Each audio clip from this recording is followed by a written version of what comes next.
Jāsaka to, ka Sidnejā vispār nebūtu lieta, kur es izvēlētos nonākot Austrālijā, ja vien tur nepienāk lidmašīna. Es dotos uzreiz uz kādu tādu neskartu Austrālijas stūri. Bet, ja nu es esmu Sidnejā, tad viens, ko es noteikti ieteiktu, ir apmeklēt nevis Bondi Beach, kur viss ir.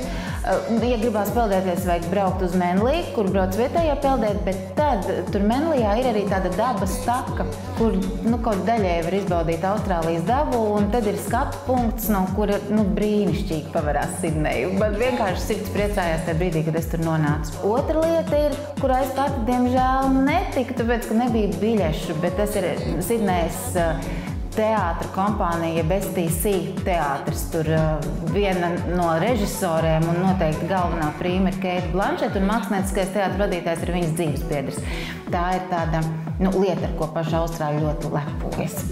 Un tad, kad jūs esat izsēdējušies krodziņos, izdzēruši kokteļus, tad vajadzētu apmeklēt Queen Victoria Building, kas banālā kārtā ir veikals, bet tā ir tik satriecoša celtne, ka tur būtu jābūt esot Sidnejas centrā.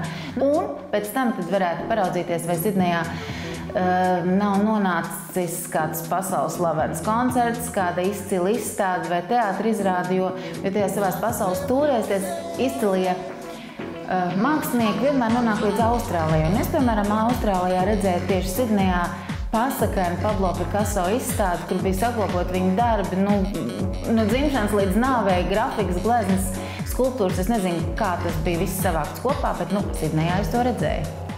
Visu raidījumu skaties Latvijas Telekom televīzijā 360 TV un aplikācijā Shortcut.